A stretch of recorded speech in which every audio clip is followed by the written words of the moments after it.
Outra coisa que você vai conseguir também quantificar com... Lembra que o PEI ele é uma forma de você metrificar, tá, o teu estudo. Então nós estamos falando de dados, de números, tá? Você vai conseguir quantificar as tuas horas líquidas de estudo, tá? E horas brutas, tá? O que quer dizer horas líquidas e horas brutas, Léo? Lembra a questão do salário?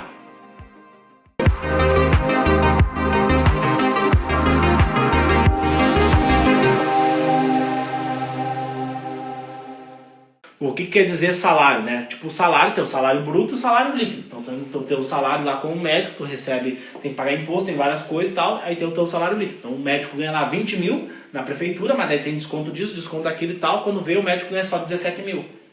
Tá? Numa prefeitura, numa unidade básica de saúde. Então o líquido é aquilo que ele realmente bota no bolso, né? Porque fica no meio do caminho um pouco de dinheiro. Mas bruto ele ganha 20 mil. Essa é a lógica do líquido e do bruto.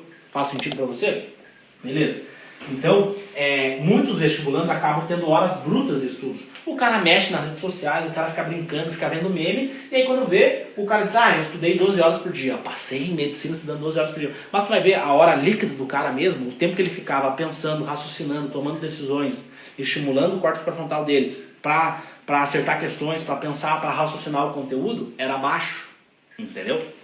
Então, outra coisa que com o PEI você vai conseguir fazer é metrificar a quantidade de horas líquidas e a quantidade de horas brutas. O que eu recomendo é você ter só horas líquidas, né? Tu estabelecer um horário de estudo só baseado em horas líquidas e não em horas brutas, tá?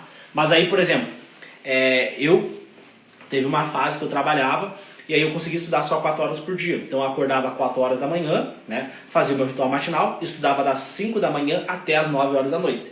Até as 9 horas da manhã. Só que... desculpa, falei errado, tá? Eu estudava das 5 horas da manhã até as 10 horas da manhã, porque das 10 horas eu tinha que ir pra academia trabalhar. Então, por que eu falei que eu estudava 4 horas e não 5 horas? Eu estudava 4 horas porque durante essas 5 horas, das 5 da manhã até as 10 horas da manhã, eu saía, ia tomar uma água, ia fazer uma técnica de respiração, entendeu? Então eu fazia blocos curtos de estudos, não eram 5 horas direto. Eu estudava um pouco, depois parava, depois estudava mais um pouco, parava, estudava mais um pouco, parava. Entendeu? Então essa é a lógica, tá? Das horas líquidas e horas brutas, né? E aí você deve estar se perguntando, pô, mas tu conseguiu passar estudando 4 horas? Sim, pessoal. Por quê? Eram 4 horas líquidas, era 4 horas sentadas ativo e não passivo, tá? As minhas horas passivas de estudo, eu fazia, por exemplo, quando eu estava trabalhando, por exemplo, estava lá, no estabelecimento que eu trabalhava, na academia que eu trabalhava, eu estava lá e não tinha nenhum aluno na academia. Aí eu errei uma questão de genética, por exemplo, um exemplo. Aí eu ia no YouTube e pesquisava, porque eu errei uma questão porque eu não entendi o conceito. Eu botava lá, ou na plataforma que eu assinava, botava lá genética. Aí eu acessava a genética e pesquisava entender aquilo. Então eu não contabilizava minhas horas o meu estudo passivo, tá? Eu contabilizava só o meu estudo ativo, tá? Outra regra aqui também do PEI, né?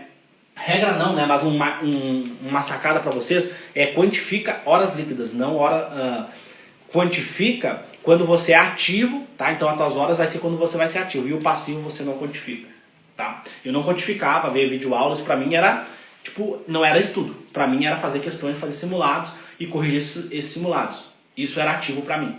Agora ver videoaula, ler a apostila não era quantificado para mim, eu não quantificava como hora de estudo, tá? E geralmente era quando eu estava trabalhando. Então eu estava lá trabalhando, não aparecia ninguém na academia. Eu abria a apostila e ficava lendo lá. Pô, errei uma questão de histologia que perguntava sobre a mitocôndria. Então eu não sabia o que era a mitocôndria, né? Eu ficava lá lendo o que era a mitocôndria, entendeu?